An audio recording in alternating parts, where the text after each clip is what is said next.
Bonjour chers frères et sœurs, nous nous retrouvons aujourd'hui, fête de l'Annonciation. Nous avons de la chance, ce n'est pas carême aujourd'hui. Vous avez vu aussi que nous sommes appelés à plein de prières par tout le monde. Nous avons eu un Notre Père à dire à midi avec le pape, un chapelet à 15h30, une consécration au cœur immaculé de Marie et au cœur de Jésus du diocèse. Ce soir à 19h30, nous ferons sonner les cloches et nous mettrons une bougie et nous serons appelés à relire le récit de l'Annonciation. Voilà. Nous demandons instamment à la Sainte Vierge de nous accorder la grâce de la sanctification et, s'il le veut, de l'éloignement du virus. Ça, c'est une grande grâce que nous osons demander, euh, euh, car nous savons que c'est le genre de grâce que Dieu a accordé au peuple euh, rempli de foi par le passé. Et donc, nous le faisons avec confiance, mais aussi avec soumission à la volonté du bon Dieu, pour que, euh, pour que tout se fasse selon sa volonté. Aujourd'hui, euh, je voudrais vous lire des passages du livre de l'Imitation de Jésus-Christ. L'Imitation de Jésus-Christ est un des grands classiques de la, de la littérature spirituelle. Il a été écrit fin 14e, début 15e siècle par un inconnu. Euh, on attribue souvent ce livre à Thomas à Kempis, que nous ne connaissons pas par ailleurs, et, euh, mais qui serait probablement l'auteur de l'imitation de Jésus-Christ. Euh, nous y allons. Nous y allons. Je vous lis d'abord le chapitre 1 de ce livre. Ce livre était extrêmement célèbre. Je pense que vous en avez déjà entendu parler, mais il n'y a pas si longtemps que ça, tous les catholiques de France avaient un exemplaire de l'imitation de Jésus-Christ dans sa bibliothèque. Il existait dans tous les formats possibles et imaginables. Euh, et il est, pour prendre un exemple, Sainte Thérèse de l'Enfant Jésus le connaissait presque par cœur. Et c'est raconté dans ses manuscrits autobiographiques. Ses sœurs, son papa s'amusait à lui en lire une phrase et elle racontait, elle récitait la suite, puisqu'elle connaissait quasiment par cœur l'imitation de Jésus-Christ. Donc c'est une source à laquelle Sainte Thérèse de Lisieux a bu abondamment et qui a contribué à sa sainteté. Alors les livres, comme vous vous avez peut-être déjà rendu compte avec nos deux lectures précédentes, les livres de spiritualité sont des livres exigeants, ouais, parce qu'ils nous invitent à une véritable communion avec le Christ et que nous sommes disciples d'un maître crucifié. Jésus, le propre de Jésus, c'est d'être mort sur la croix pour nous. Comme disait Saint Paul, hein, je ne connais rien d'autre que Jésus et Jésus crucifié. Et Jésus nous dit aussi, si quelqu'un veut être mon disciple, qu'il marche derrière moi, qu'il prenne sa croix et qu'il me suive. Hein, donc le chrétien prend la vie très au sérieux. Hein, ce fameux virus nous le rappelle. Hein, mais la vie n'est pas une blague. La vie, c'est pas simplement le rêve 68 arts. C'est pas simplement tout va bien, tout ira bien, il suffit de se tenir la main et d'avoir la liberté de circulation de l'argent. C'est pas si simple que ça. Le mal est au cœur de l'homme, et s'il ne lutte pas contre ce mal se manifeste, ce mal prend des proportions énormes. Et il n'y a pas de paix dans le monde sans conversion intérieure, sans conversion personnelle. Et il n'y a pas de sanctification sans croix.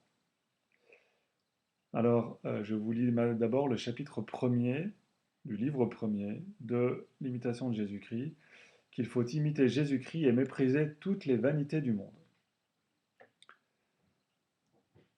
Celui qui me suit ne marche pas dans les ténèbres, dit le Seigneur. Ce sont les paroles de Jésus-Christ par lesquelles il nous exhorte à imiter sa conduite et sa vie, si nous voulons être vraiment éclairés et délivrés de tout aveuglement du cœur. Que notre principale étude soit donc de méditer la vie de Jésus-Christ. La doctrine de Jésus-Christ surpasse toute la doctrine des saints, et qui posséderait son esprit y trouveraient la manne cachée. Mais il arrive que plusieurs, à force d'entendre l'Évangile, n'en sont que peu touchés, parce qu'ils n'ont point l'esprit de Jésus-Christ. Voulez-vous comprendre parfaitement et goûter les paroles de Jésus-Christ? Appliquez-vous à conformer toute votre vie à la sienne. Que vous sert de raisonner profondément sur la Trinité si vous n'êtes pas humble et que par là vous déplaisiez à la Trinité? Certes, les discours sublimes ne font pas l'homme juste et saint, mais une vie pure rend chère à Dieu. J'aime mieux sentir la componction que d'en savoir la définition. Quand vous sauriez toute la Bible et toutes les sentences des philosophes, que vous servirait tout cela sans la grâce et la charité? Vanité des vanités, tout n'est que vanité, or aimer Dieu et le servir lui seul. La souveraine sagesse est de tendre au royaume du ciel par le mépris du monde. Vanité donc d'amasser des richesses périssables et d'espérer en elles. Vanité d'aspirer aux honneurs et de s'élever à ce qu'il y a de plus haut.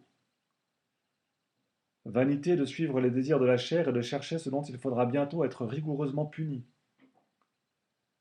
Vanité de souhaiter une longue vie et de ne pas se soucier de bien vivre.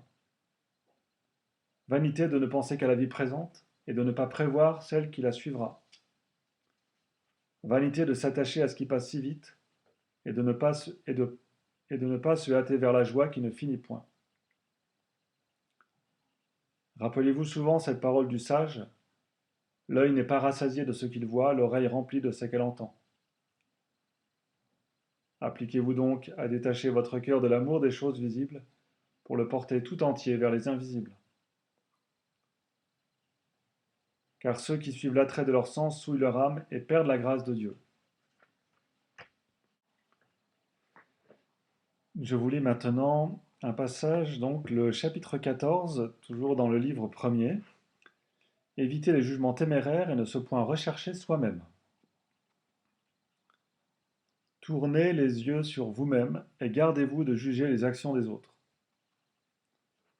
En jugeant les autres, l'homme se fatigue vainement. Il se trompe le plus souvent et commet beaucoup de fautes. Mais en s'examinant et se jugeant lui-même, il travaille toujours avec fruit. D'ordinaire, nous jugeons les autres selon l'inclination de notre cœur, car l'amour-propre altère aisément en nous la droiture du jugement. Si nous n'avions jamais en vue que Dieu seul, nous serions moins troublés quand on résiste à notre sentiment. Mais souvent, il y a quelque chose hors de nous, ou de caché en nous, qui nous entraîne. Plusieurs se recherchent secrètement eux-mêmes dans ce qu'ils font, et ils l'ignorent. Ils semblent affermis dans la paix, lorsque tout va selon leurs désirs. Mais éprouvent-ils des contradictions, aussitôt ils s'émeuvent et tombent dans la tristesse. La diversité des opinions produit souvent des discussions entre les amis, entre les citoyens, et même entre les religieux et les personnes dévotes. On quitte difficilement une vieille habitude, et nul ne se laisse volontiers conduire au-delà de ce qu'il voit. Si vous vous appuyez sur votre propre esprit et sur votre pénétration plus que sur la soumission dont Jésus-Christ nous a donné l'exemple, vous serez très peu et très tard éclairé dans la vie spirituelle. Car Dieu veut que nous lui soyons parfaitement soumis et que nous nous élevions au-dessus de toute raison par un ardent amour. Je vais maintenant vous lire le chapitre 3 du livre 2 sur l'homme pacifique. Conservez-vous premièrement dans la paix, et alors vous pourrez la donner aux autres. Le pacifique est plus utile que le savant. Un homme passionné change le bien en mal et croit le mal aisément. L'homme paisible et bon ramène tout au bien. Celui qui est affermi dans la paix ne pense mal de personne, mais l'homme inquiet et mécontent est agité de divers soupçons. Il n'a jamais de repos et n'en laisse point aux autres. Il dit souvent ce qu'il ne faudrait pas dire et ne fait pas ce qu'il faudrait faire. Attentif aux devoirs des autres, il néglige ses propres devoirs. Ayez donc premièrement du zèle pour vous-même, et vous pourrez ensuite avec justice l'étendre sur le prochain. Vous savez bien colorer et excuser vos fautes, et vous ne voulez pas recevoir les excuses des autres. Il serait plus juste de vous accuser vous-même et d'excuser votre frère. Si vous voulez qu'on vous supporte, supportez aussi les autres.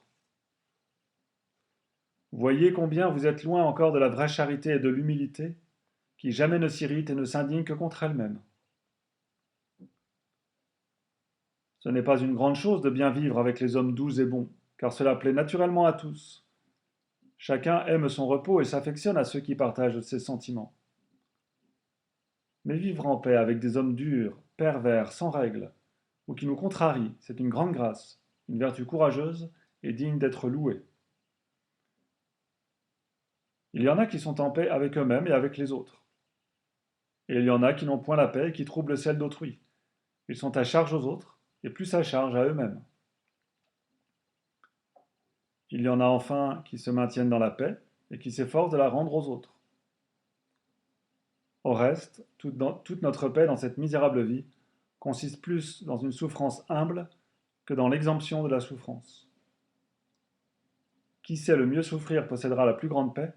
Celui-là est vainqueur de soi et maître du monde, ami de Jésus-Christ et héritier du ciel. Voilà, nous nous arrêtons aujourd'hui sur ces grandes considérations, qu'elles ne nous impressionnent pas, mais laissons-les plutôt nous toucher tranquillement le cœur et voir comment, même si elles peuvent nous paraître radicales, même si elles ne sont pas forcément appliquées au pied de la lettre tout de suite, ben comment ces considérations viennent nous transformer progressivement et nous rapprocher de Jésus-Christ, car tel est notre but. Voilà, je vous souhaite bon courage, que notre âme de l'Annonciation soit avec nous toutes, nous tous, et que Dieu vous bénisse, au nom du Père et du Fils et du Saint-Esprit. Amen.